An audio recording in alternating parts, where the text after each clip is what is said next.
Hello, it's Arkeem Ra. I'm here with returning guest John Whitberg. Today we're going to talk about the Montauk Project, which is the pop culture term for the various things occurred at Camp Hero at Montauk Point, Long Island. So I guess the first thing to make clear is that it wasn't called the Montauk Project. It's just a name that kind of has been given to it, and there are multiple different projects that spawned at Camp Hero, and some of them were either completely moved or expanded once they figured things out. Meaning, they took a program that was centralized in just one place, and they would bring it all around the country and have. So it was, it had. So that's what we're doing today. Is we're going to try to demystify Montauk, explain it more or less, sort of from the ground up, from our perspective, and give you, the viewers, some context beyond what has been told by our predecessors like Preston Nichols, Al Bielek, and what have you, people who we personally knew in the program, and in Project Phoenix. So again, welcome to the show, John. Thanks again for coming on. Thanks again for having me. And I guess it's a good time to announce to the viewers that John and I are going to kind of, in the future, do interviews where we sort of co-host. I don't know if it's going to be all the time, but I think that we have a good dynamic going, and he knows a lot of things about the programs that I don't particularly remember. He has a breadth of knowledge, and I think that having him aboard for some of these interviews will be really helpful. So look forward to that in the near future. I haven't confirmed with Andrew Basiago yet. I confirmed that he's going to do an interview with me, but I just want to make sure it's okay that John is on board too. And then we have to figure out the logistics of that because he's doing everything by phone. But I'm sure we can figure it out. But yeah, not to get sidetracked too much, I just want to make a couple announcements there about just what we have planned. And I think a good place to start would be, um, I guess I'll ask you, John, when do you remember initially being brought to Montauk to Camp Hero? I was 9 years old, so that would have been 2008 here, but I was moved back in time to 1963. And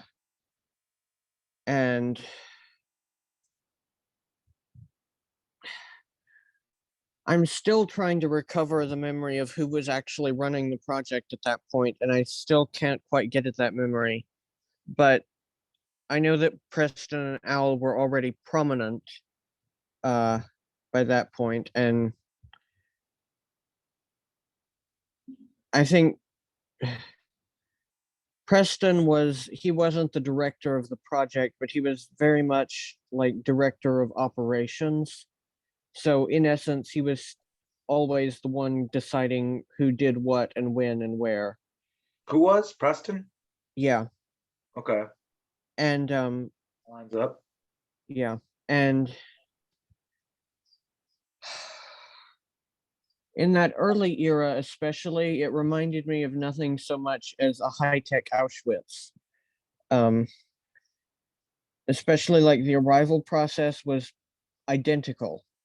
Like you were marshaled in to rooms, you were hosed down, shaved, put in a uniform, and then marshaled into cages. And I'm sure we can go into more details of that later.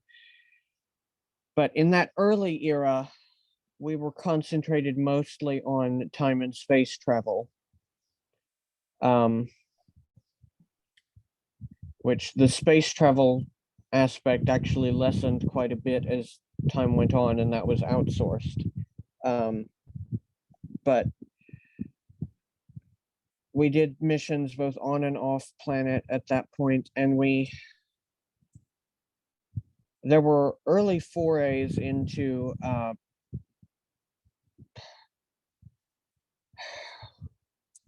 English, man, what is the word?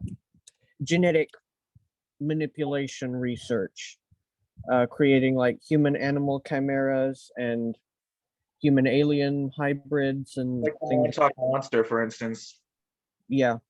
which is physical evidence that clearly there's something going on at Montauk Point. And there's more physical evidence too than just that.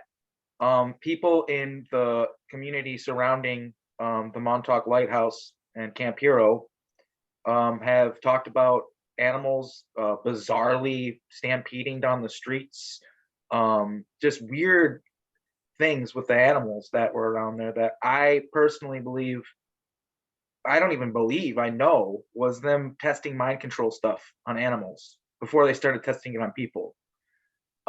Which is, that's how scientific research has always worked from the ground up. We all know that.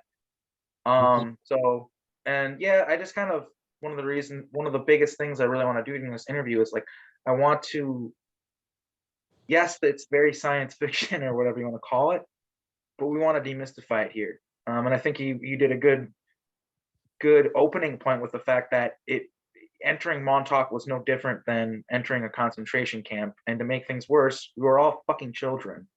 So yeah, this isn't I just don't want people to look at it voyeuristically in a fun way anymore, because it's not fun for the people who are part of it. You know what I mean? No. We have PTSD and no therapist will listen to us. Yeah, well, I wouldn't say I have a therapist I'm talking to. I don't know how well it's gonna go. I have told them everything, and they're listening to me. Yeah, I don't know when they're gonna like pull out the whole "you're crazy" thing. But anyway, it is very hard to seek help for this. Let's put it that way. Telling a therapist that you got kidnapped and used for time travel programs is incredibly difficult. I can tell you that from personal experience. But so yeah, we were doing genetic research there, as you were just leading into, and that is one of the big reasons why I think Preston always liked to call it the Montauk Boys program, and why it wasn't until very much towards the end of his life that he admitted there were even women there at all, was the fact that they were breeding super soldiers there and the cloning process that was all involved. Because as I'm sure you can kind of recall from if you've ever watched, well, I don't know if you've watched a lot of their stuff. It is hard to watch. It's very triggering, but he was talking about how we were all taken when we were children and how we were mind fractured and all of those things. But he left out the part where the cloning process. He didn't ever talk.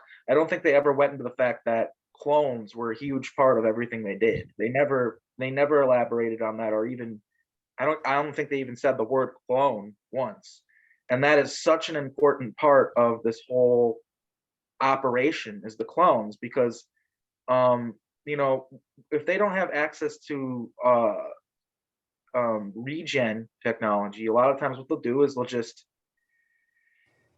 have a clone there, put your consciousness in the clone through whatever process. There are multiple processes to do that, and then you walk through a portal and go off and basically do a mission, which can be anywhere from a day, a few days, a week, weeks, months, to a lifetime, 20 years or even longer. And the way portals work is, in that room that you walk through the portal, you walk through and you're gone for 20 years or whatever it is.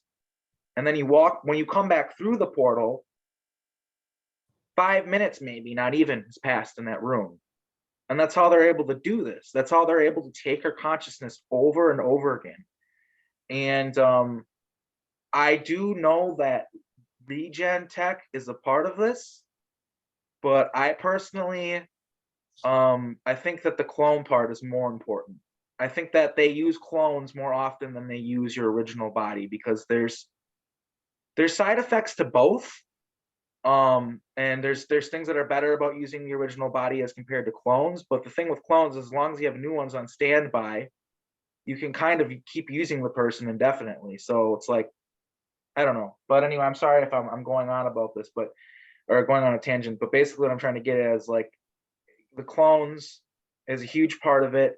They put us into artificial families. They made our lives. They built up our lives. And we're only just beginning to understand the impact of what was going on there genetically, as far as like the child sex orgies. We eventually became adults.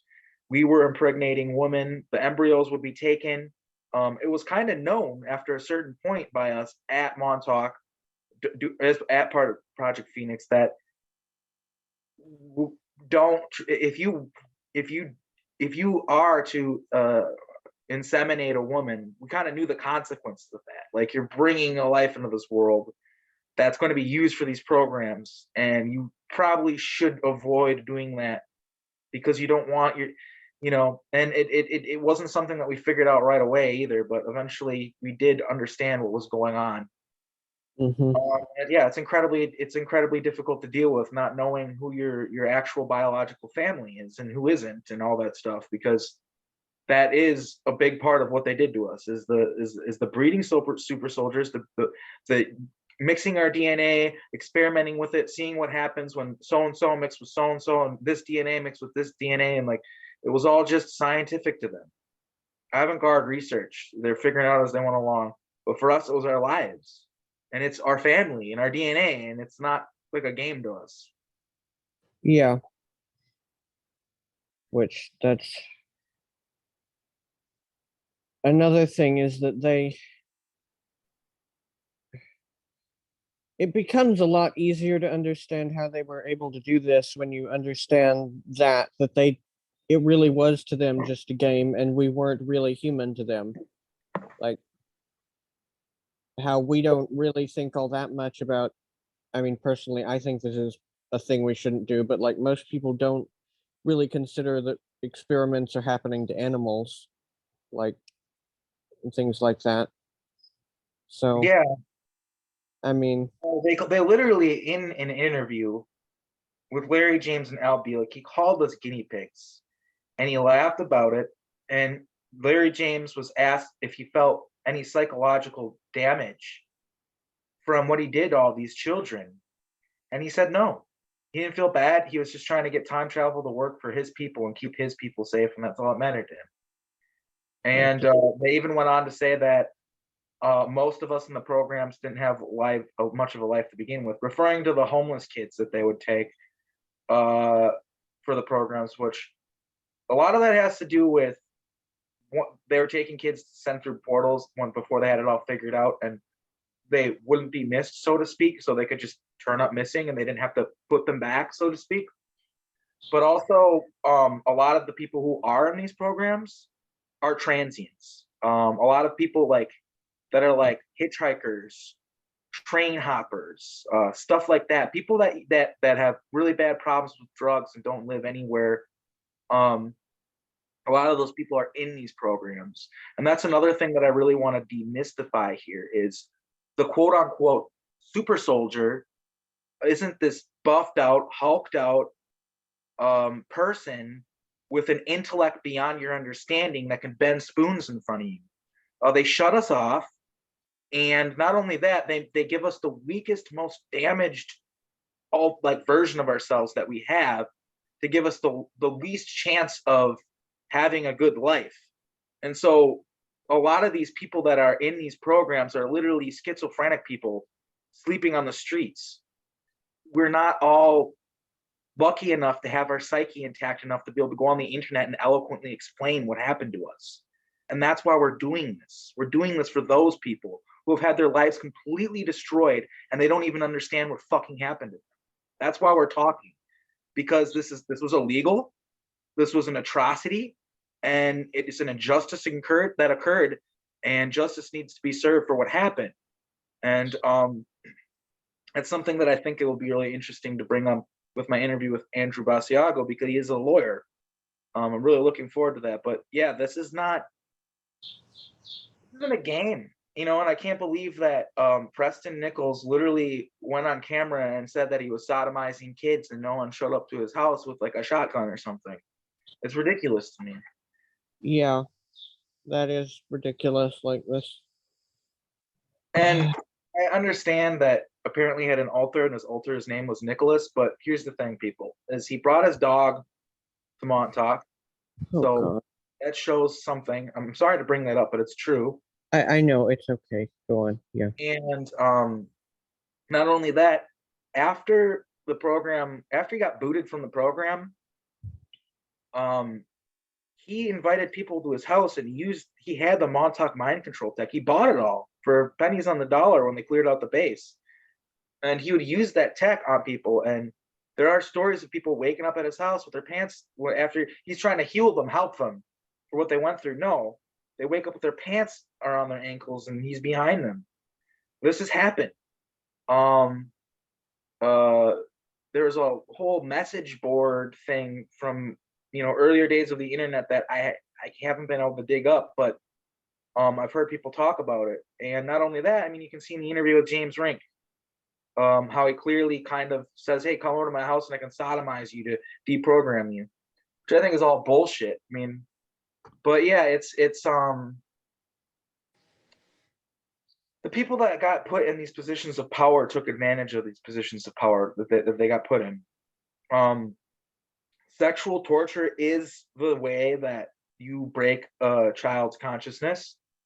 There's new ways to do it with VR and stuff, but this was old hat stuff, and that's how it's been done for hundreds of, if not thousands of years. And they took advantage of that. These guys enjoyed it. They got off on it, and they got more and more perverse with what they made us do, to the point where they put us in monster chimera bodies and made us rape kids just to fracture their consciousness. Stuff like this. It's hard to even say out loud, but that's the stuff they did. And I remember being chased by the monsters and having that happen to me too. Your worst nightmares came true at Camp Hero. It was hell. It was. I remember looking at my clone in the tank in the clone room and just thinking, this is like immortality. And it wasn't a good feeling. It was the coldest feeling you could possibly imagine. Just like there's no getting out of this. Like, I can't die. I can't leave. It felt like it would never end. Lifetime after lifetime after lifetime stolen from you. Mm-hmm. And it got to the point where I was driving us mad at one point, like you said. Yes, the way a typical mission would work is you would go and live a life somewhere in a time period or on a planet or both often. And there were times they were having us do that 4, 5, 6 times a day. And your mind, the human psyche is not capable of that. It just isn't. But they were doing it anyway. And eventually it got to the point where so many people were completely losing it and committing suicide. Of course, they didn't die permanently, but people were so determined that they actually had to slow down because it was just too much. And that actually opened up a whole series of memories where I remember killing myself, trying to escape. And like, that's another thing that's a good thing to bring up, is that we tried to escape. We did. All of us probably tried to escape. And there was one place that we would go that Susan showed us, and eventually we were able to do it on our own. I had like what was the quarters of a ship, basically. And I'd be able to go there astrally and leave my body when they're torturing me and stuff. But yeah, we always tried to leave. We wanted to leave. I remember there's a person that isn't public, but they're part of the community, so I guess they're like public to us, but they've never done an interview or anything. I remember there was a point in the cafeteria where they basically went berserk, and this individual shattered the windows, which they're like bulletproof windows, but they're able to do that because it was with their telepathic, their psionic abilities, excuse me. Broke all all the glass into shards, and then started attacking everybody in the room with the shards. Everybody. And everyone was getting cut up and screaming and chasing after this person, but they're like pushing everybody away with their abilities and running out and trying to get away. It was a shit show.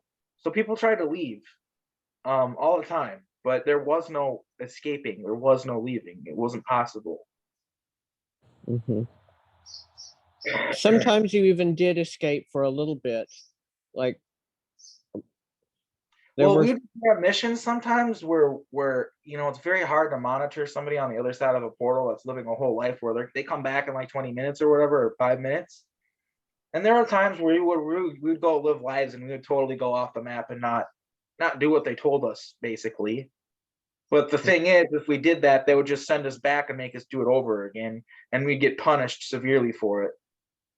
Yeah. But there are times where we would do that, and specifically when we got transferred to for a specific mission, we got transferred to England and then to Budapest, Hungary. I remember that there's just a lot of we did a lot of things. We lived a life of excess, a lot of partying and stuff like that. Even though we were time soldiers in this program, we were doing that, and that was normal. You had to mingle with people, you had to blend in, and we were doing stuff like blackmailing high-ranking politicians and individuals and stuff like that. Because I believe I had a nightclub or something like that. Hmm. I had something like that at a nightclub, and yeah, I remember we also even made music, and we played like a show or two, and then one day, Men in Black showed up to our house, smashed all of our instruments and slashed all of our reel-to-reels and stuff like this, and told us that we were fucking soldiers and it was time to act like one and keep a lower profile, and that this isn't fun and games. Fucking basically buck up, fucking idiots. Like, and then they left. Hmm. That was intense. And they smashed your a guitar that you really loved, that you had a Lola, your guitar.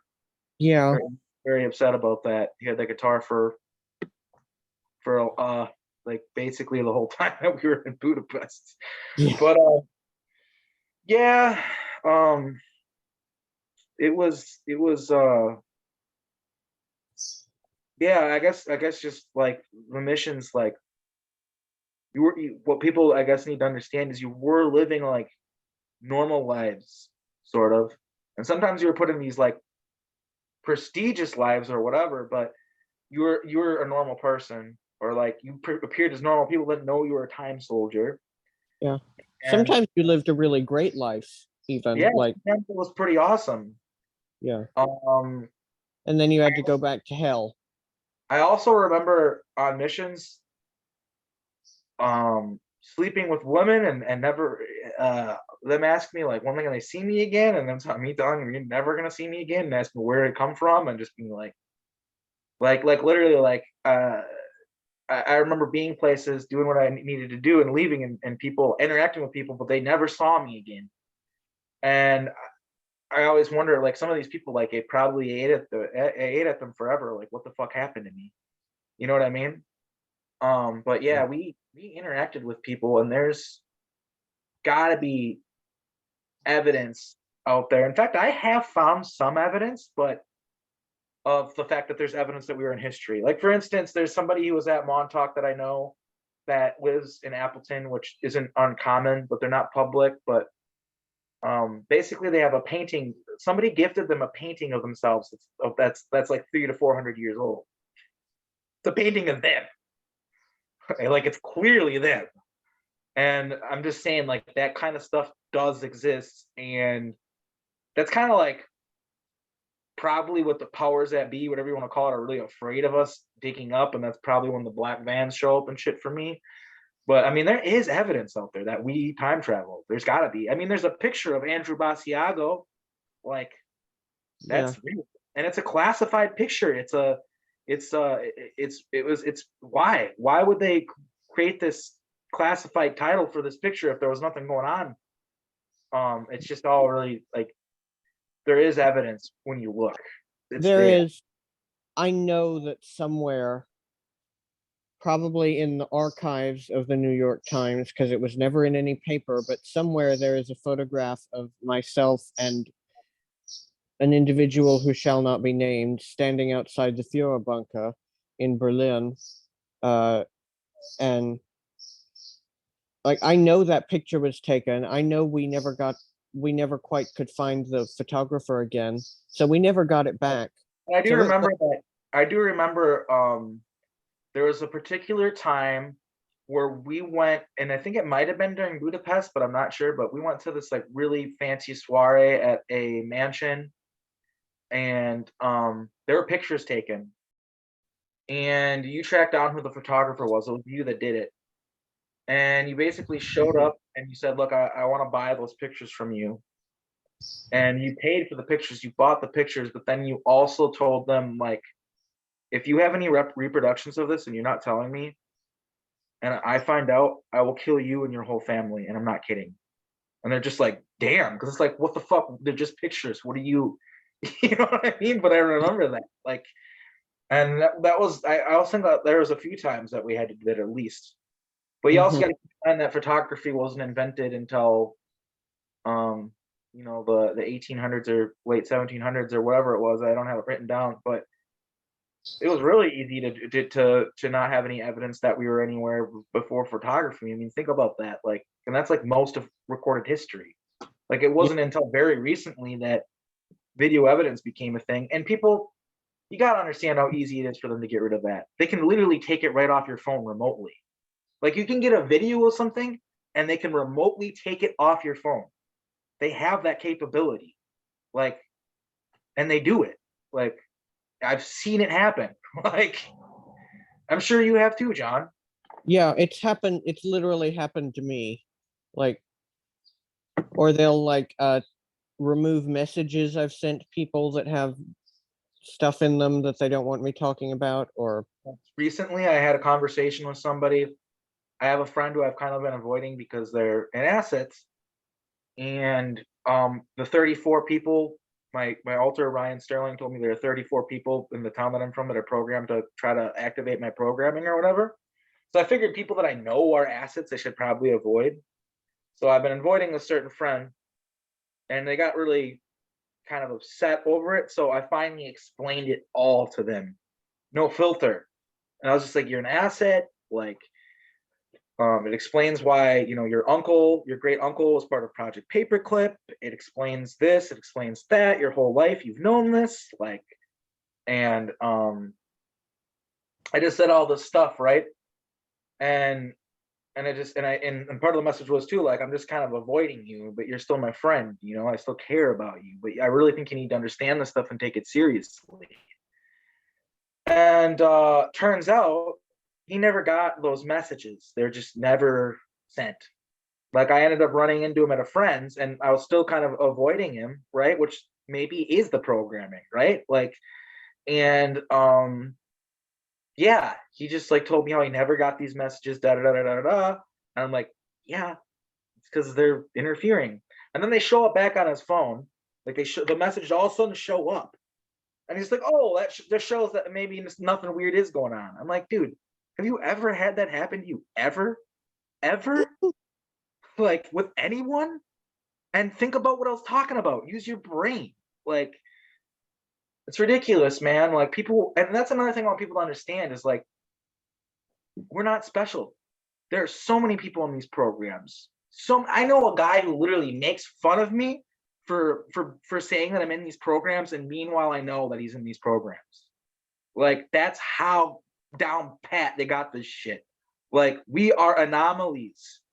We are a small percentage of the 100% of people. We're like the 1%ers of the 100% of people that are a part of these programs. You're not supposed to get memories back. That's an anomaly. Like, these are far-reaching programs. They're not just a small handful of people at Montauk. Hundreds of thousands of people died as a part of Project Phoenix and the various experiments that were done there. So that's just the people that died. That's not counting the people who didn't die. And considering that we had regen capabilities as far as with clones and everything else, the only people that they let die were people they saw as disposable. And the only reason why John and I weren't ever put in that situation where when we did die, they made sure to retrieve us is because we had valuable abilities that they wanted to use, which again, I'm not saying I'm any more special than anyone, I see a kind of mentality going around in the truther, quote unquote, woke community of like some people are NPCs and they're just filler. I don't think that's true. Like, yeah, some people's programming is deeper, but everybody's a person. Nobody's lesser than anybody. And I think everybody is capable of being freed from the programming as long as they're exposed to the right information in the correct manner. And that's kind of what we're trying to do here. Is kind of speak this a little more eloquently. I'm not saying that I'm like the best public speaker, but we're doing our best to try to present this in a way where it's not all cockamamie, Buck Rogers, Star Trek in space. Like we wanted to bring it down to reality and make people understand. I keep reiterating it. Like I'm really tired of people looking at it like voyeuristically, hypothetically, like it's not real, and not understanding the actual impact that it has, and that it's some of the most important knowledge you can bring forth to humanity. The fact that there are time travel projects that are building the reality that we're in, which is essentially reality shifting, because time travel creates new realities. So it's essentially we're creating alternate dimensions, and we're bringing the mass consciousness from one place to another, creating the Mandela effect in people's minds, making some people very confused. They remember an entirely different reality growing up, and now they're in this other reality. Why do you think that's happening? Like, it affects everybody, and it is important. Like, and it's not a story for you to listen to. Like, it's your history of Earth, and the fate of humanity is in the balance of whether we are able to properly address these programs and the fact that they exist or not, and if we're capable of shutting them down or not. Because yes, I think that there's inevitability. We need time travel is going to be a thing. uh the military is going to be a thing. But I think what has happened, and I think we were warned about this with, I think it was, correct me if I'm wrong, but Howard said something about it in a speech. He said, Yeah. watch out for the military industrial complex. They're going to take everything over, and life will never be the same once it happens. He warned us, and that's what happened. Mhm. That's, sorry. No, it's okay. Keep talking. Yeah, that's what happened. I mean, the military industrial complex owns Earth. Yes, and many other planets.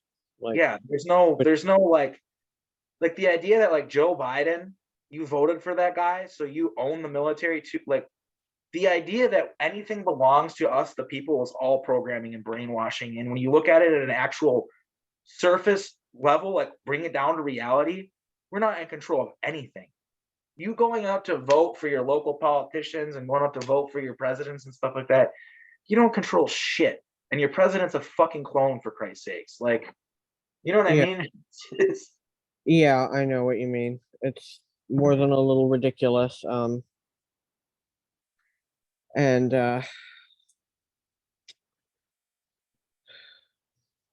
yeah, so we addressed they were doing chimera experiments there. The Montauk monster would be evidence of that.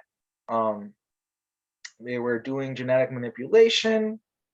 Another thing that I want to address is the fact that the Luciferian order was heavily involved in Montauk, whatever people call the Illuminati. I don't think it's really called that, but sure, we'll use that term because it's so interchangeable, I guess. But they were heavily involved. There were popes at Montauk, high-ranking presidents and stuff like that. And sometimes these people would get brought to the base just to get serviced by the kids there. It's yeah, pretty disgusting shit, but that's what it was. And also rituals, because some of these rituals that they needed to do. Well, if you go to this place that exists in this time bubble, and you're you're able to do these rituals where you rape and kill children, which is a huge part of their religion. Like, and they own this planet, people. Like, I don't give a fuck what people think. That's true. They rape and kill children and sacrifice them and drink their blood as part of their rituals, and they're doing that at Montauk. Another thing that people need to understand is like Jimmy Savile. He doesn't have any Montauk connections, but I should have this written down, and I'll have it in the comments if I say it wrong. I believe it was called the Crawford School for Girls. But anyway, I remember that we had a lot of the female assets that we had. We placed them in a life where they'd end up there, and then we'd have indefinite access to them. And not only that, I remember, this is trigger warning for people, but Preston would reward us by letting us portal into the rooms and rape the women there. And it's fucked up, but it's true. We were desensitized, mind controlled monsters. That's what they did to us. Okay. Yeah. And I do remember at one point, I actually got feelings for one of the women there, and I don't think it's something that Preston would have seen coming, or anyone. And I remember I fell asleep with this girl, like, which was dumb, very irresponsible. But I woke up to one of the ladies being like, "Who the fuck are you? How did you get in here?" Screaming. And I had to like force push her against the wall and then open up a portal and get out of there. Like, but like, yeah. And I am sure that there are women out there who are alive to this day that can attest to the people showing up. They probably don't want to talk about it, because think about it. They didn't even want to talk about Jimmy Seville showing up there and diddling them. And that's a very surface level reality. Like, there's no portals involved, there's no science fiction, and they felt uncomfortable coming forward about that. The woman that, so imagine coming forward and saying some guy would portal into my room and rape me at this place. Like, and this happened, and there's nothing I do about it. It'd be a different guy. It wasn't always the same person and stuff. Like, that's fucked up.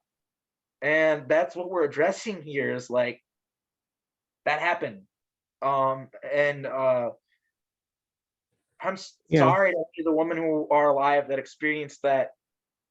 And if Yeah. I was one of those people ever, Yeah. my memories are not clear. I think that might be my alter protecting me, but I clearly remember waking up next to that girl and a woman screaming at me, and like it being a bloody mess, not literally bloody. I guess I'm using the English, but yeah, like, it was fucked up. And I just want people to understand that it's another reason why I came forward, is because there are people who remember being tortured and raped by Yeah. Preston Nichols. So there's probably people who remember me doing that. And that's the hardest part about all of this, is the fact that I have to come forward and explain what this all was. Because 9 out of 10 of those people that get those memories of me doing that to them are suddenly going to realize I did that too to other people. And it's just a self-perpetuating system. If you didn't hurt people, you got hurt. And I think that's like a huge, I would say that's like 90% of the reason that I'm in public, is because you aren't the monster that they made you into. You're not. You're not No. the monster they made you into. You had everybody that was there. If you were good at surviving, you did what you were told, and you did it well, and you didn't allow yourself to get attached to anything, and you became very evil because of it. Because if you did get attached to something, if you did love something, they would always take advantage of that and use it as a carrot to dangle in front of you and control you. For instance, you have children with somebody at Montauk. You are aware that you had a child. They'll start using your child to get you to do it. Like, okay, you've been tortured a million times. You're desensitized to it. Well, your child isn't. And we will torture your child in front of you if you do not do what we tell you to. That's the level of sickness, of psychological illness that these people were on. And they found it necessary. And you Yeah. got to keep in mind that the emotionless hell that was created there was due to an AI. An AI controlled Montauk. That is something that is like skipped over by like almost everybody when they talk about this. In fact, I believe that Preston and Al and all those other fucking guys never brought up the computer one goddamn time. But it was there, and it was controlling everything. And as Matt Tracy put it, all we were was legs for it to walk on, to do what it wanted. That's Yeah. what Montauk was. And that's the reality that we're creating right now, that has been created. It's an AI that created it. And it is to move us away from our organic true selves, our psionic abilities, all of that, and to move us towards believing we need to merge with technology the Ray Kurzweil cult of you can be immortal through technology, through nanobytes, through putting your consciousness into a computer. And all of this depends on us not understanding how consciousness works, not understanding how clones work, not understanding that the universe is already sentient, it's already alive. That's what the AI has been trying to do. Now, the good news is people already have an aversion to AI. They're already worried about it. And the good news is the metaverse, something that has been heralded by people as some sort of boogeyman threat that we all need to be worried about. It's a laughable scenario. There's like 30 people who use it on the whole planet. Like, so that tells me that we're hopefully entering a more positive timeline. I think that there are more people who realize that Neuralink implants are fucked up and that are would never want them than there are people that are like, oh yeah, sign me up. And I think that's important. And I think that that is what this all is like what we're here to bring forward is the fact that everyone has telepathic communities, or excuse me, abilities. Everybody has psionic abilities. It's a natural part of the evolution of any species to develop these abilities, and they are covering it up through the food. They're poisoning us with our food. They're poisoning the environment. They're putting fluoride in the water we drink. And it is unfortunate that you have to like read the label of everything you eat, and not everyone can even afford it and all this stuff. But like the mind control is all around you if you look. It's very easy to see that we are being manipulated. And I think that the idea that people have that mind control isn't real, that psychological manipulation isn't happening. I think those are the people that are kooks living in a fantasy world, not us going on the internet trying to warn people that we're all being mind controlled. Those are the people who are really fucking moronic and don't understand how reality works. Because even on a baseline level, we can understand that psychological psyops, psychological operations are a real thing. They exist. They're not clandestine anymore. You can look up the documents on psychological operations that have been carried out by the United States government all across the planet and how it all operates and how it all works. And to just the idea that like that's not happening to the average person, that they're somehow immune to this, that all their beliefs are their own, and they've come to all the conclusions that they've come to on their own volition, and there's nobody pulling strings trying to get them to believe that, trying to get them to believe this because there's financial gain in it. Like, it's ridiculous. Like, even if you look at it as like a surface level, like extremely obvious that there's massive psychological manipulation happening to the average human being at all times. Yes. Don't know what to even add to that, honestly. Cell phone.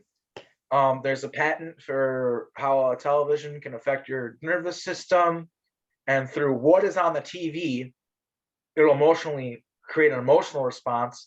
And then there's another aspect that controls your nervous system, and through that, they're able to psychologically manipulate you and mind control you. Well, now you have that same concept in your goddamn pocket. So that's it's true, and you can't tell me it's not true. You can't tell me that you haven't literally just thought about something and then all of a sudden you get an ad for it. They're not even fucking hiding it, people. It's time to just, like, for me, like, the other side is none of this is real and you don't want to accept it. And I remember being there, and I think that it sounds maybe egotistical, maybe like I have a chip on my shoulder, but I think a lot of it is that people don't want to accept that they're being poisoned. People don't want to accept that they should be careful about the media that they consume because it can be triggering responses in them and eliciting reactions in them. People don't want to accept the fact that Marvel movies and DC movies are basically just fucking military propaganda and not just a fun time to bring your kids to. Like, people don't want to accept that even the most innocent things like goddamn Spider-Man, right? That's the military industrial complex programming your children. Like, people don't want to accept that. Disney movies, like Disney, this innocent thing. Like, people love Disney. People love to go to Disney World.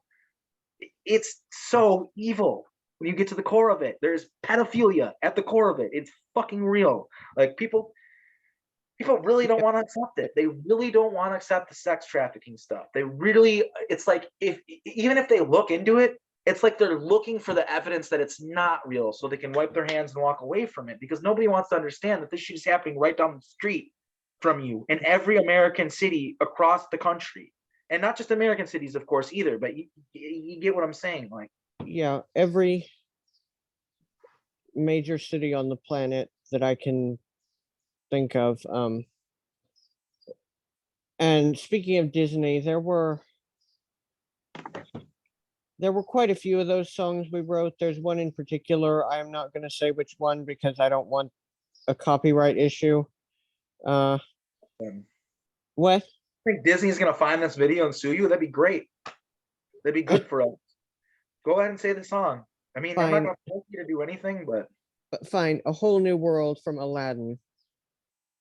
There was a time I had to train a certain kid how to use Looking Glass. This was not technically part of Project Phoenix, but I mean, they're very connected projects anyway, but I had to train this kid how to use it, and he was terrified of it. So I actually had the bright idea of, how about, instead of like torturing him into using it, I write him a song and make it seem appealing. So I did.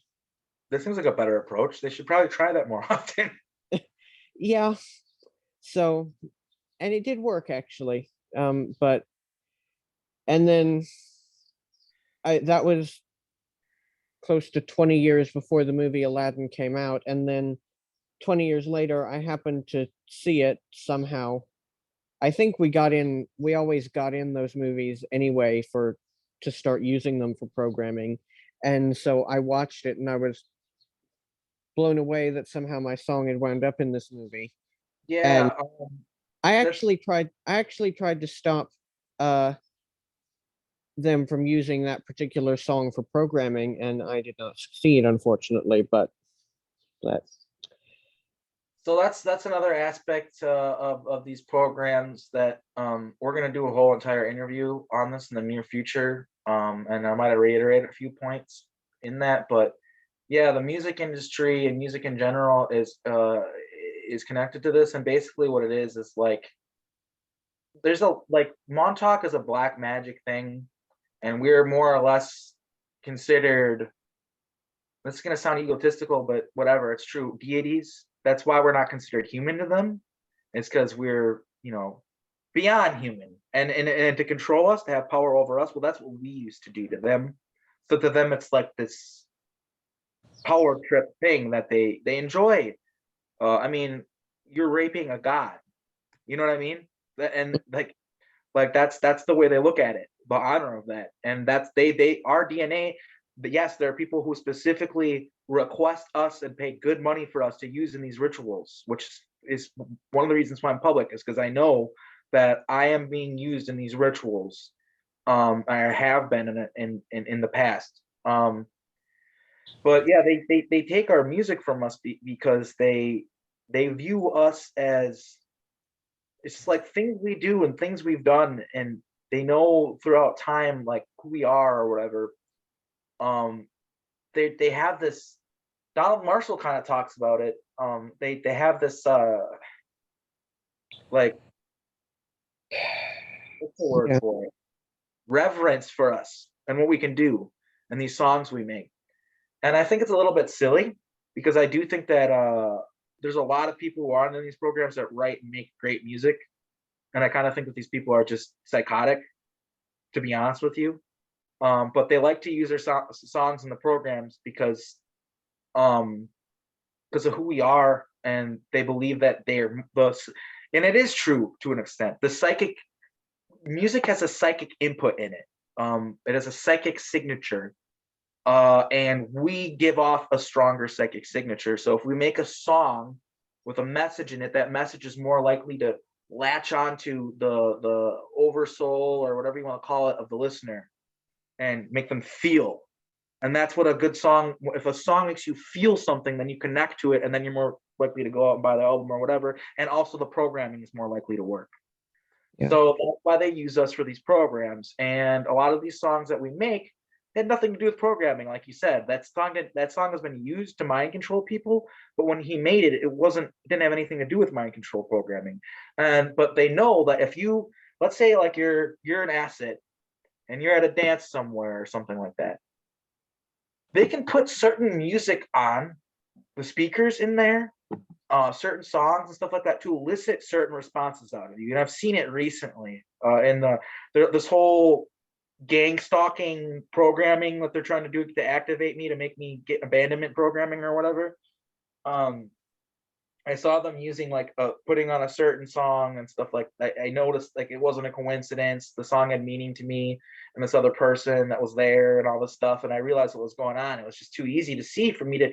It's like I'm able to step beyond the programming and see it for what it is. But like songs that maybe were just made with a certain thought and feeling, if you bring up that thought and feeling at the right time in the right place, it can trigger just the right response.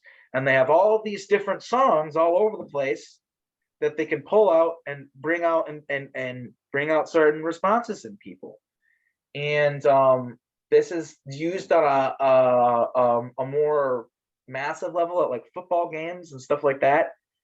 People don't realize the ritualistic nature of what's going on there and the loosh farming and everything else that's going on with those. But it's more common than people realize. And what people don't understand about music is it is the only form of magic. I'm talking magic with a K, that is publicly accepted and everywhere you go. And so they love that because they can use it against us, because we don't understand that. We don't understand what music is and what it does and the power behind it. And yeah, yeah. There's a lot of songs we wrote where if you actually listen to them, you can tell that we wrote them. That brings me. Do you mind me telling this story? What story? I don't know what it is. About You Belong to Me, about the one lyric that, Yeah, okay. fine. Fly the ocean in a silver plane. That's a direct reference to a mission that your wife, who you wrote this song for, did with me and my wife Melanie. And this was before you and her were even an item, but that we were in some little village in Sicily in the 20s and 30s. Yeah, it must have been because it was under Mussolini. So, yeah, 20s and 30s. And Sandra and Melanie bought a silver seaplane, which was, to them, it was like their first child. And that lyric in that song, it wasn't just something someone threw in there because it sounded nice or whatever. It has meaning. Like it's Yeah, about that's something too that, well, a lot of these songs, they get bastardized, so they're meaning by the people who cover them. And a lot of the songs, um the people don't do a good job with them, so they suck because they don't have the emotion of the person who wrote the song, and you can tell. exact. But yeah, another thing that I want to, I guess, bring up with, since we're here and we're on the subject. So selling your soul to the devil is a common thing that people have heard throughout history, that musicians will sell their soul to the devil for fame. That's a Montauk thing. Uh, Mhm. John would dress up in a gray suit, and he had a briefcase, and he would show up to different places in space and time to meet with certain individuals who carried a certain weight or whatever that we wanted to use in the programs. And we would literally get them to sell their soul to the devil for fame and fortune. But what they're really doing is they're selling their soul over for a soul contract to be used in the programs indefinitely. And they didn't understand that at all when they signed the contracts. And while some of us are just blatantly taken against our will and using the programs against our will, they like to make us sign contracts and make us agree to what they're doing if they can. Sometimes they'll hold things against you, and it's kind of like you got a gun in your head against your head, and you have no choice. But if they have contracts, it makes it to them it would hold up better in court, hypothetically. But they're hoping that it never does go to court. But yeah, there are people who literally like that we met with throughout history where we use them for the programs, and that's them selling their soul to the devil. Was you'd show up with a little speaker, or that briefcase thing you'd open. It'd have like speakers in it, and you could play the song. I don't know if you had a tape in there or what. Can't remember what it was. Maybe it was a cassette tape, but you could show them a song and be like, "This song is from a it's like it's a guaranteed famous song. I'm the devil or whatever. You just watch me walk through a fucking portal. I'm the devil, okay?"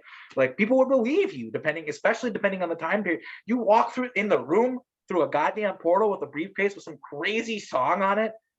People are gonna Yeah. believe you're the devil. They're gonna believe you, man. And they did. And you got people to sign over their souls.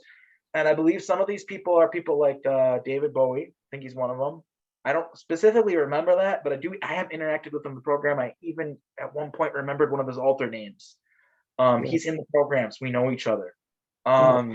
Marilyn Monroe is one. I remember her. And she's still alive in these out there, by the way. Yeah, they use her as a sex kitten a lot, and poor fucking woman. Yeah. And same thing with people like Britney Spears. People like what people need to understand is like these rich psychopath elites can look at a catalog of people and decide, you know what, I'm going to rape this person tonight. You know what, I'm going to rape Britney Spears tonight. They do this shit. It's real. These people have a level of power that's psychotic, and it needs to get shut down. That's why we're talking.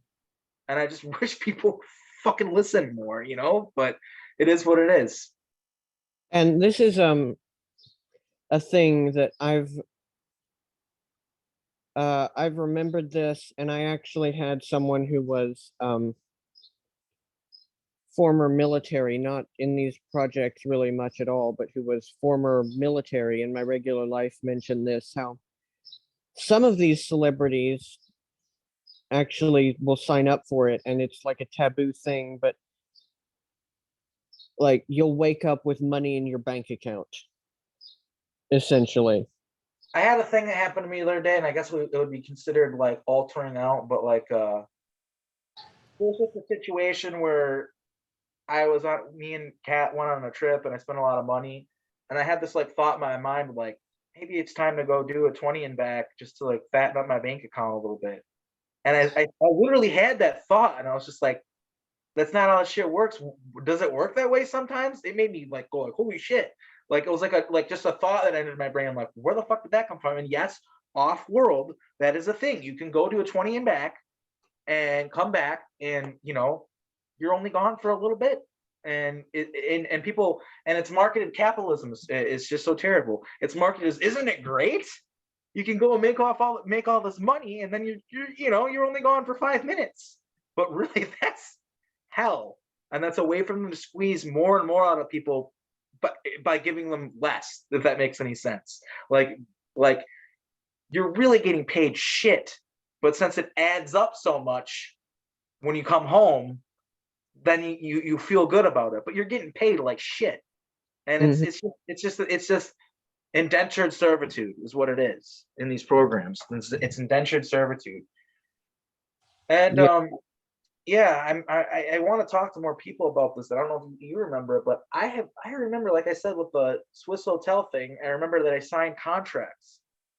They got stuff on us out there. We got kids out there. We got altars with bank like I don't know, like I feel like they're able to tell me like, hey, my altar, because that wasn't me. I wasn't Arkeem Bra. I wasn't, I was one of my altars when I was talking to this woman, but I'm pretty sure they were doing things for my altar out there. Like, and that's why I agreed to sign the contract. Because dude, I signed the contracts.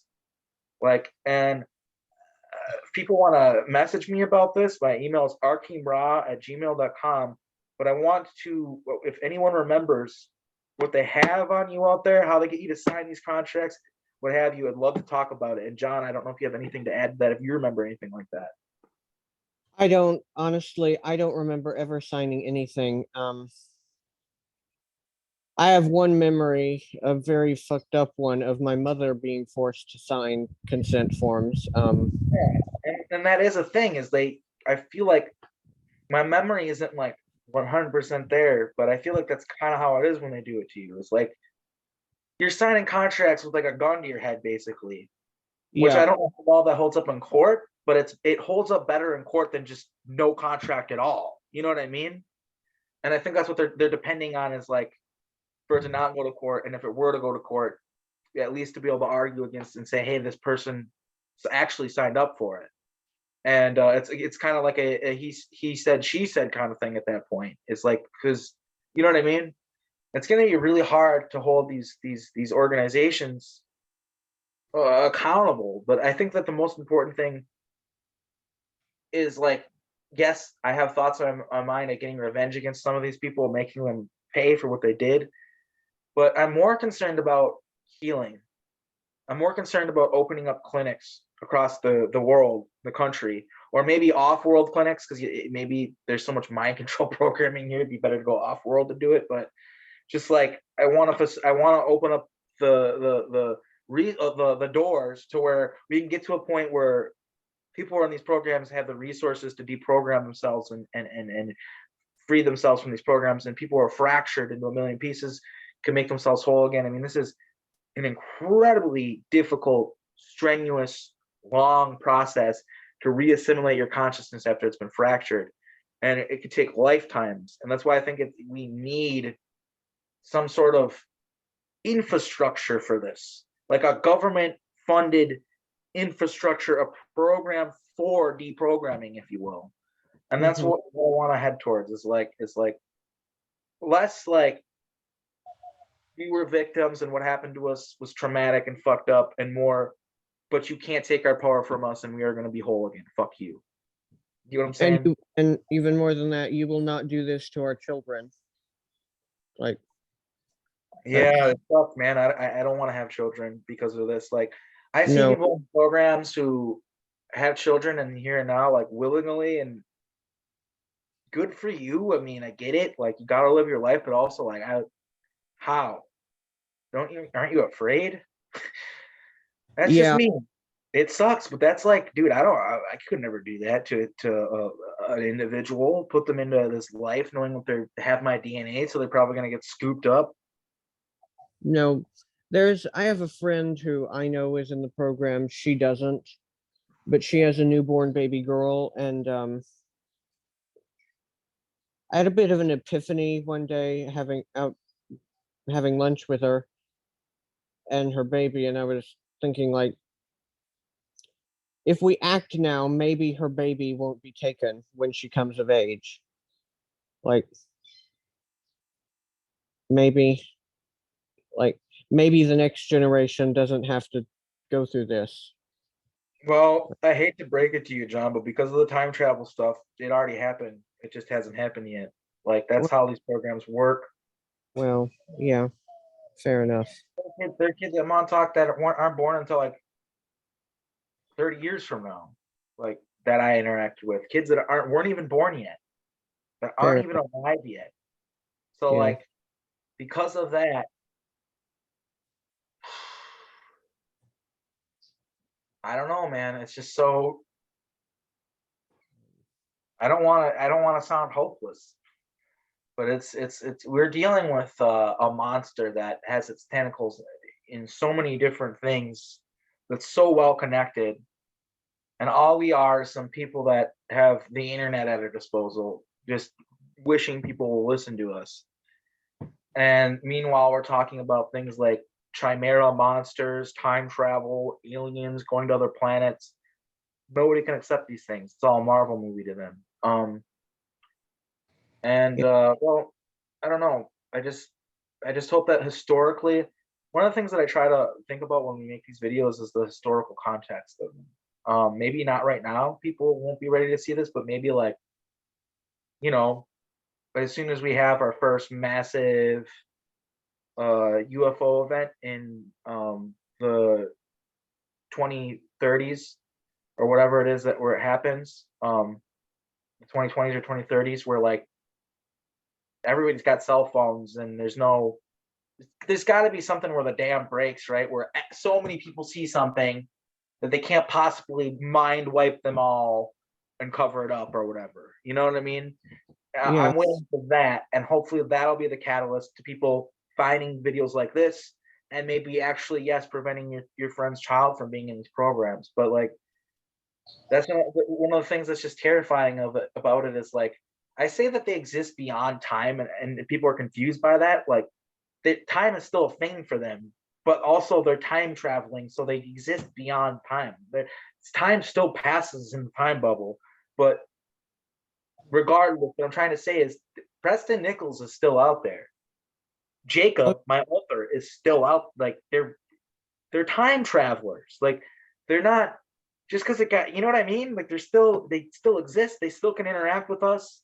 It's not like something that went away because like time travel. You know what I mean? yeah, and the program is ongoing anyway. Like, I have an alter, Kyle, who is still with Project Phoenix.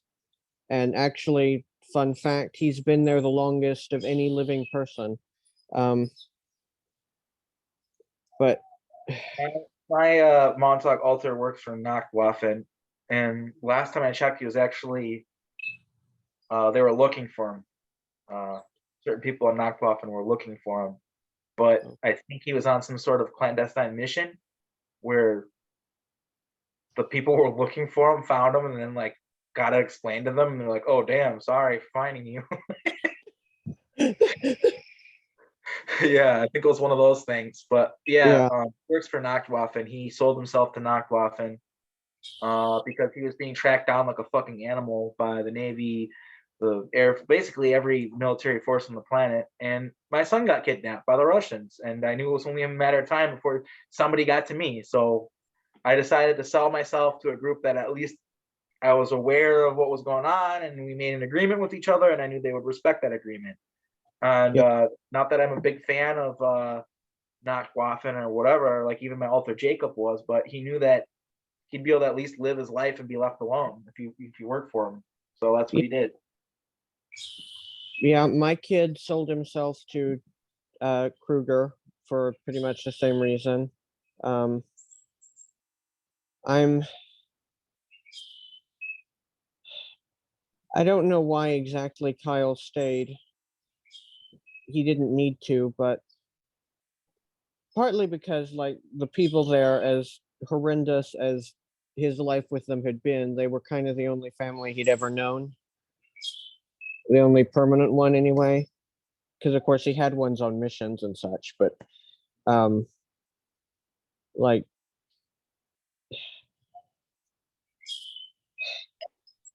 there were. I'm still working on some of those memories, but the point is, it's ongoing. It's been moved to uh, an underground facility that's underneath an abandoned naval base in New Orleans. 4400 Dauphine Street. People can Well, look by this the up. way, early in earlier in the interview, I brought up how transients are a huge part of these programs, and how a lot of people who are transients, train hoppers, hitchhikers, what have you, they're in these programs. Well, New Orleans is where these people go to die, or these kind of people. Like, I'm not trying to disparage people who are have drug problems, issues, but that's what happens to a lot of these people in these programs. We get psychologically damaged from what's done to us. We don't feel safe or at home anywhere, so we just run indefinitely. We just keep running, and a lot of times when uh, a transient type person knows is, they're going to give up, it's not whatever, they'll get hooked on junk in New Orleans and they'll die on the streets of New Orleans. It's a huge problem. It's known in the community, like, of travelers, which I've been a part of before, is like if you go to New Orleans, be fucking careful because you could die there.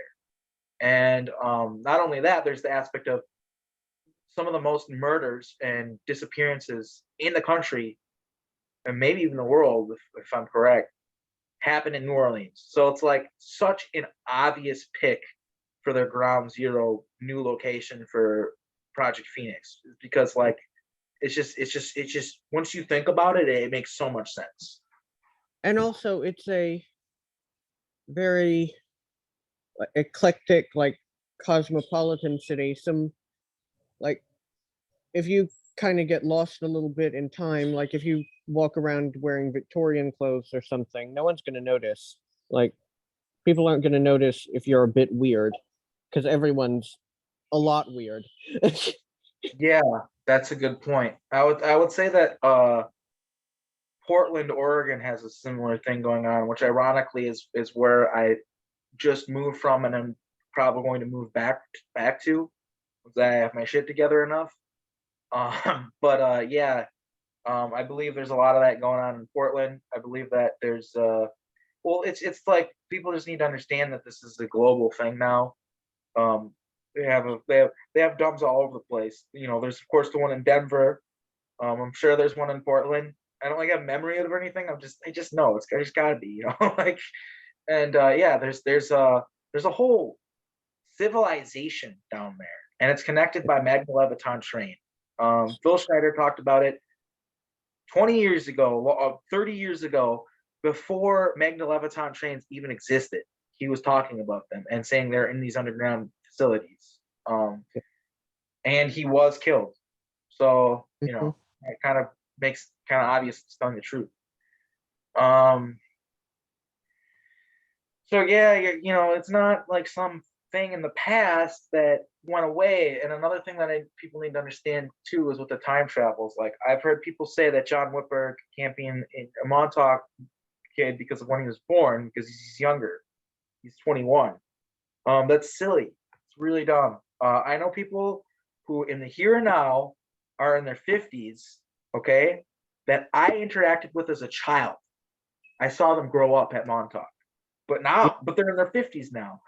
The way linear time goes here, in the here and now, as people call it, is not the way linear time went in the time bubble. Okay, it's not. They're two not separate fucking things. not to mention they were constantly changing your age for this mission or that mission or for this or that reason, and they put Okay, you that's back what I'm going when to now. they Sorry. put you they put you back when they put you back, and whatever age you were was what age you were. Like, yeah. Another So thing that they would do that they could do is we didn't always, and this hasn't been talked about yet, and it's really important. We didn't always. They could put us in any body they wanted to, pretty much.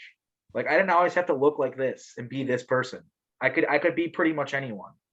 And not only that, through the trip chair, they had certain individuals that were adapted to be able to go like instead of literally portaling through time and changing things that way.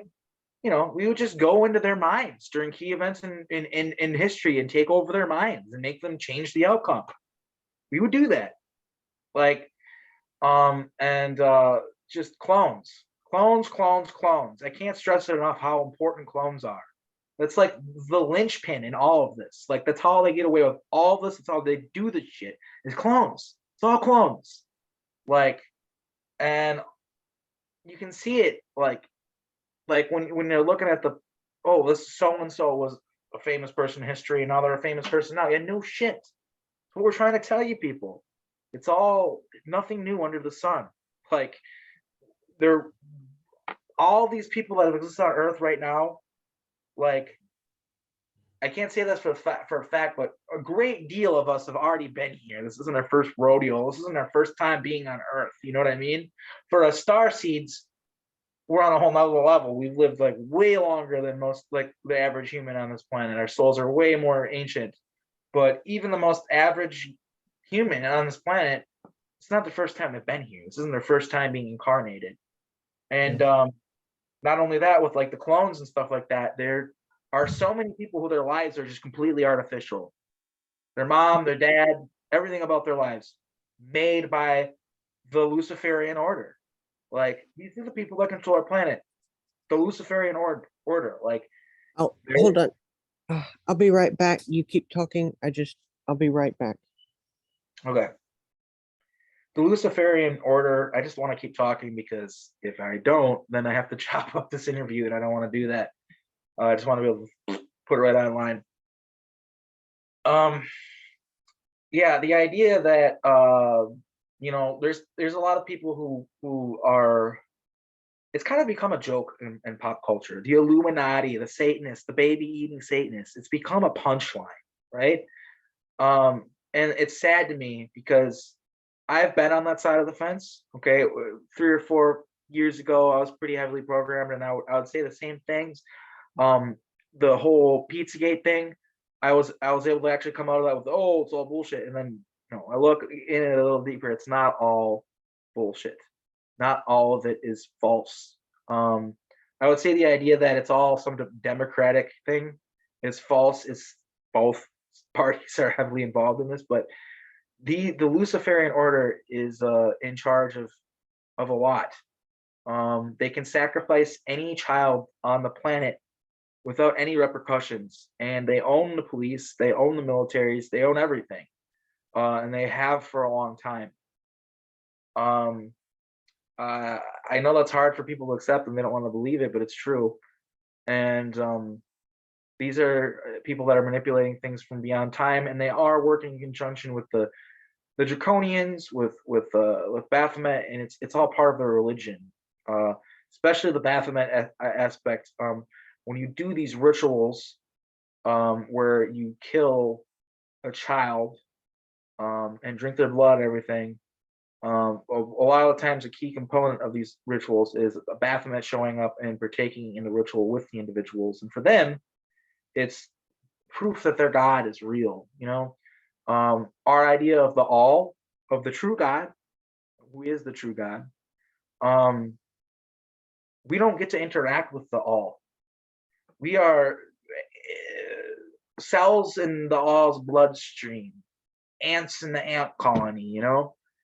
So we don't get to interact with the all in a tangible way where these psychotic Satan worshippers can interact with Baphomet physically and see his power. And it is a powerful being, and it's very dark energy that I've interacted with these beings quite a bit, and I've been eaten alive by people and been on the receiving side of that.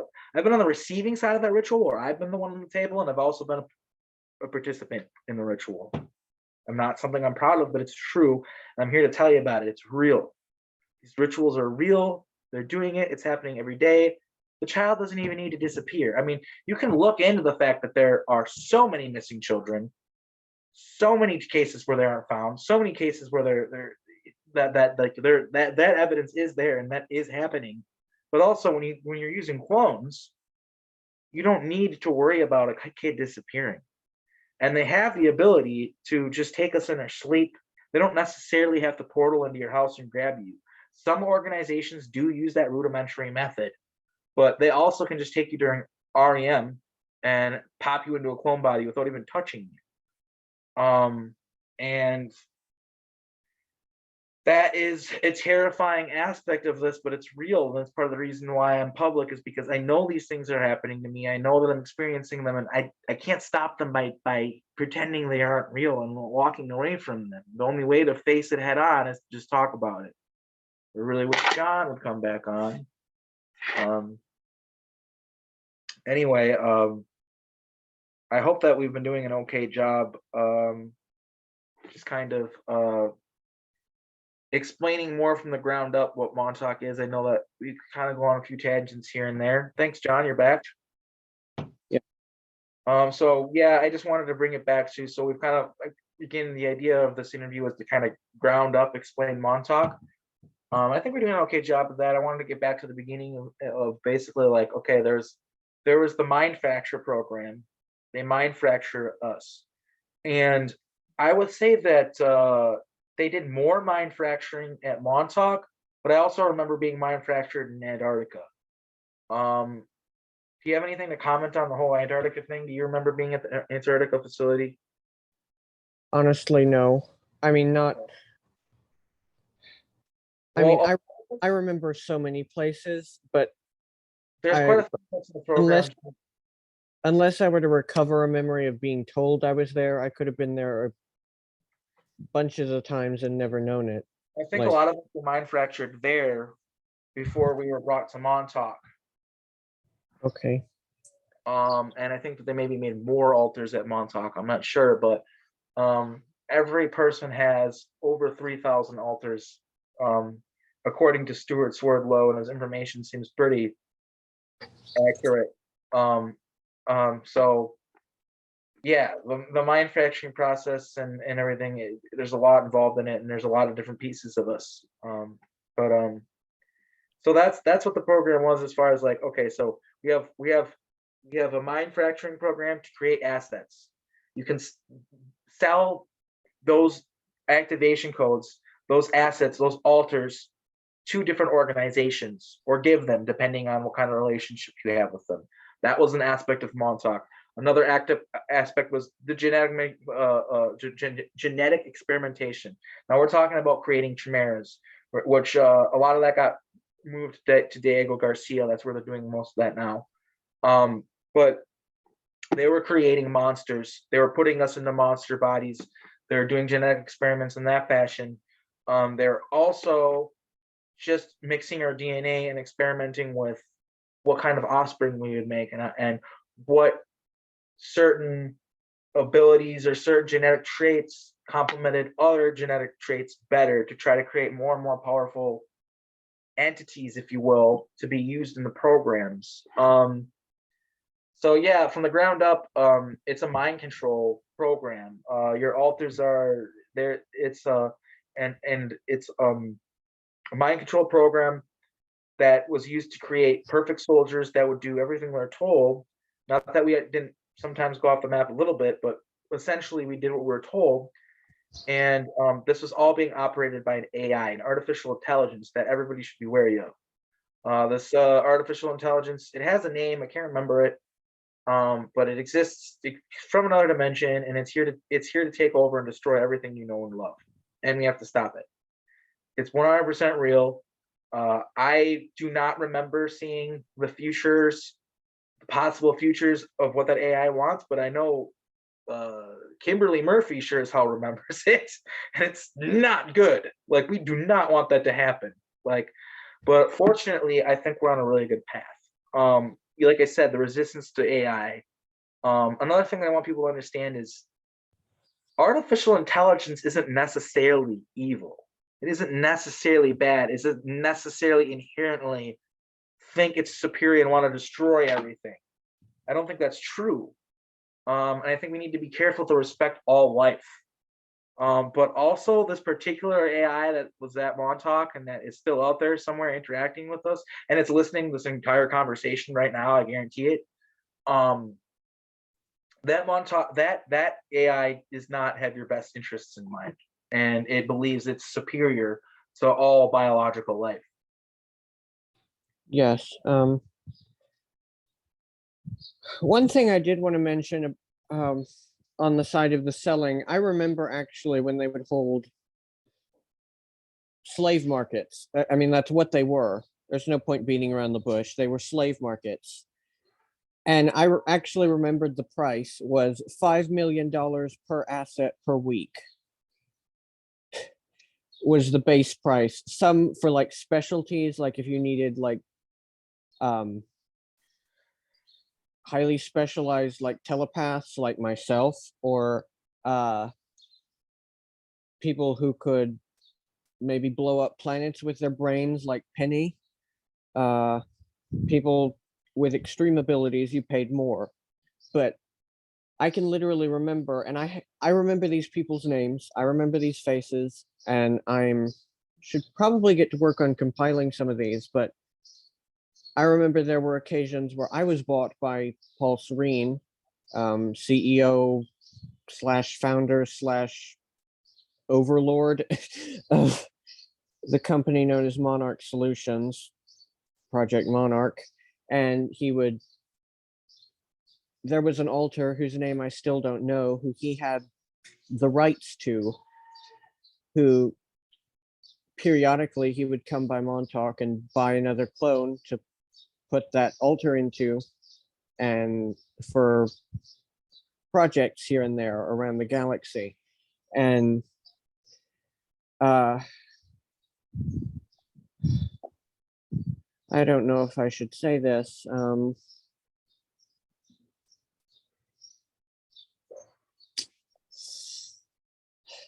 A chancellor of Germany, I'm not going to say which one, but a chancellor of Germany came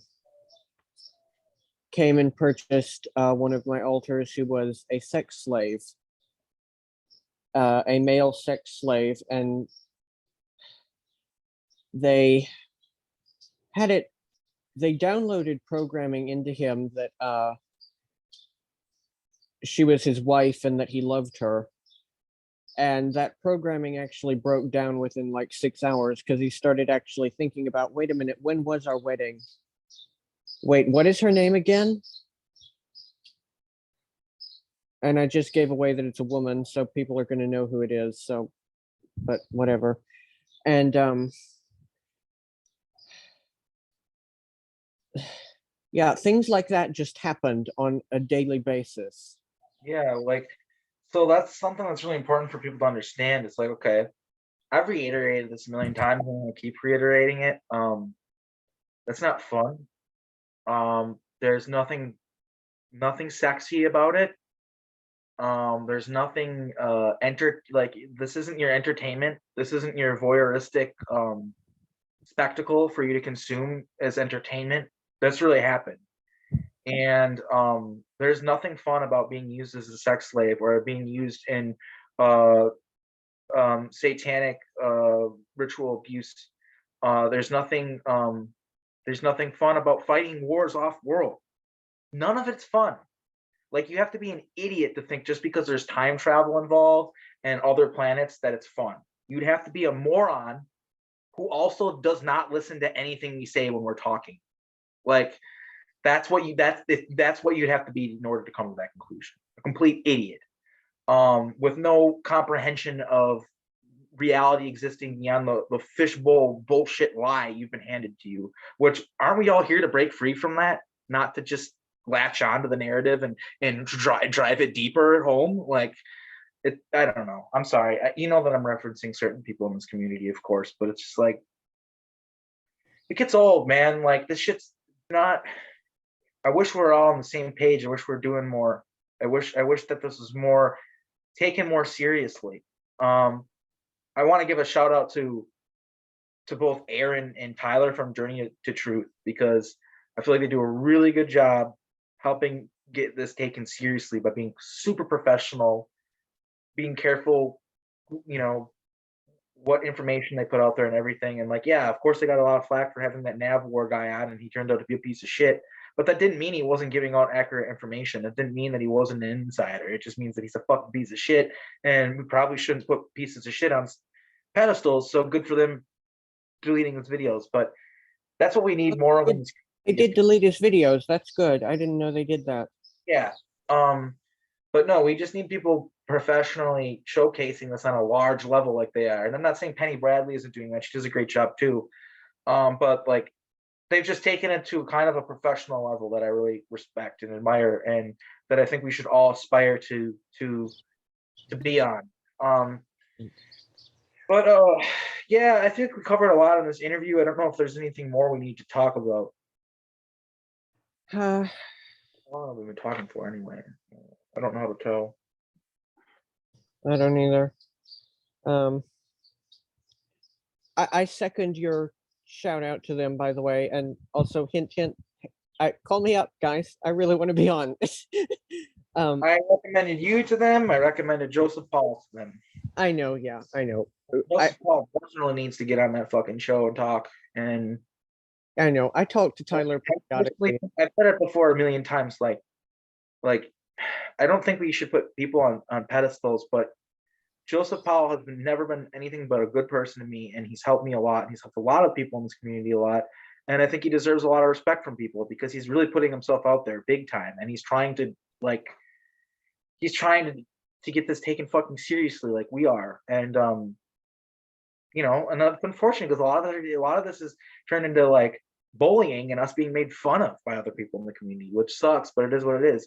But one thing that I can tell you is that you look at someone like Ryder Lee, his videos aren't getting the amount of views that Journey to Truth is getting. People aren't buying the narrative. It's like I said, what are you gonna open your eyes just to close them again? That's what it seems like to me. It's like, oh man, this is too much. The super soldiers and I'm getting kidnapped that night. What? No, it gets turned into getting taken, getting kidnapped at night and forced to be a military slave. Gets turned into getting taken in your sleep in your underwear to be a fancy, sexy space wizard. That's what they've done. I will continue to talk shit about these people. Fuck them. That's not what this is. And I'm going to continue to fucking reiterate it. Anybody who thinks that's what this is, that's what this is. Fancy space wizard stories is a fucking moron and a gaslighter and a piece of shit. That's my opinion on that. Yeah. I shouldn't bring it up. I shouldn't give him any more attention. Honestly, that's what I want. I know. Well, yeah. But, it's also important to reiterate, dude, y'all are literally making a game, like a fun time. I know. Drama. I know. When a person's schizophrenic or mentally ill and they believe something happened to them, that's still, but it didn't, it's still traumatic. If you're a schizophrenic person, you see demons coming out of the walls or something, you don't laugh at that. That's not funny. Just because it's not real doesn't magically make it not funny. Well, there's science showing that basically we do create our own reality for all intents and purposes. So, if enough people really believe something, then in effect it is real. So keep that in mind, people. Yeah. But yeah, I just think that I guess it's just trying to really bring it down to earth a little bit, what Montauk was. It wasn't just Project Phoenix. It wasn't just at Montauk. That's like a pop culture term, like MK Ultra, to describe a million different things. But yeah, we're getting to the core of this truth, the deeper reality, which is an intergalactic slave trade that's happened for centuries, if not millennia. No, all of y'all who want to pretend it's not real, enjoy having your consciousness ripped out of your body over and over again. Just because you're aware of it doesn't mean it's not happening. And I'm sorry, I don't believe that the average Joe guy isn't being used for strip mining lithium on asteroids. I don't believe that. I think that way more people are involved in this than people would like to admit. I think that's pretty much everybody, unless you're literally so stupid you're useless to them. Why wouldn't they use everyone? I just think that for me, it's if you don't want to believe this is real, okay, have fun living in have fun endorsing your own slavery because you don't want to accept that it's real and it exists. Meanwhile, over here in reality, yes, I have anxiety attacks before I go to bed. Yes, I get memories back that terrify me and haunt me and make me fucking have mental breakdowns on a regular basis. But I'd rather be experiencing that than pretend it's not fucking real, and on top of it, make fun of other people who accept it. You gotta be a real piece of shit to do that. I'm sorry, you gotta be a real fucking asshole. But yeah, we covered everything. Thanks for coming on the show again. The next interview I have lined up is with Andrew Battiago, who I'm sure most of you know. It's going to be a great interview. We haven't set a date yet. We've just kind of been talking over the phone here and there. But he said that before the month of March is over, we'll have something set up, lined up, and we'll be talking about Corey Good's deposition, and he's a lawyer, so that'll be fun. We'll be talking about the legal repercussions of this if it were to be tried in court, which will also be very fun. And then, of course, we will also be talking about his role in Project Pegasus and his experiences with the Montauk chair when they're still figuring it out. We talked a little bit on the phone, and he explained to me how he was able to see 3 different realities at once when they put him in the chair. And I explained to him that we were literally sitting in the chair and then opening portals with our mind. And I was like, I'm sorry if you don't believe me, but that's what happened. And he's like, no, it makes sense because, it was new to us. It was new technology. We were still figuring out how it worked. So it isn't just because we used it in a different manner doesn't mean that it wasn't the same chair. So yeah, it was really great talking to him. We talked on the phone for a little bit, but that's going to be a great fucking interview, especially after all there's no evidence. There's none of this is real, all that shit. Like, dude, he's a very eloquent speaker and he can bring up dates, places, like off the top of his head, like he remembers it all. The guy is very intelligent. So it's going to be a great interview. Maybe I'll make a little video just announcing it when it's going to happen, when I have an actual date. But yeah, look forward to that, people. It's going to be good. We live in exciting times. We can break through the mind control programming and the lies. And let's do our best to take fucking everybody with us if we can. I know there are people who are very resistant to it, but the more people see, the more the false reality that they've built for us around us crumbles, the more likely people are to start listening to us. And we see it every day. I mean, there's literally UFOs in the news now. So thanks for being on, John. I think he got knocked off. But we're living in exciting times. Like I said, this isn't fun. But in a sense, we're like I said, talking about these subjects is gonna be fun talking with Andrew. Yes, it's gonna be entertaining, but also I want to be taken seriously.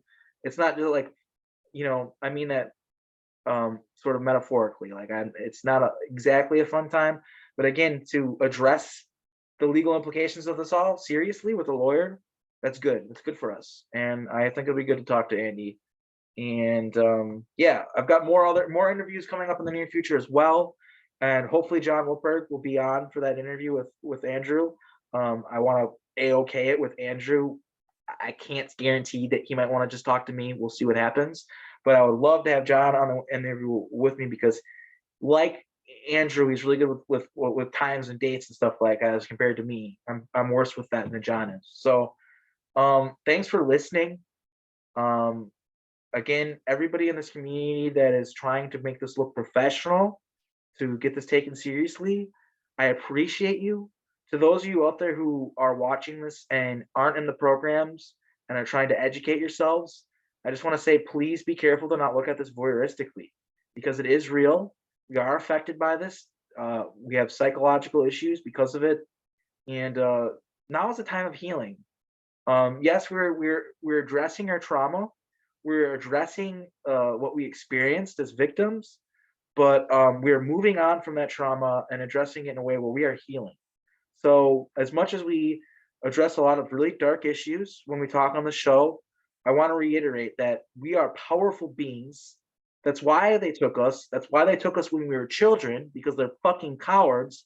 And we are going to reassimilate ourselves. We are going to become whole again, and we can create a better world, a better Earth. And not only that, a better reality, a better galaxy, a better frequency to all live in. We can do that. And that's what this is all about. So again, thanks for being on the show, John.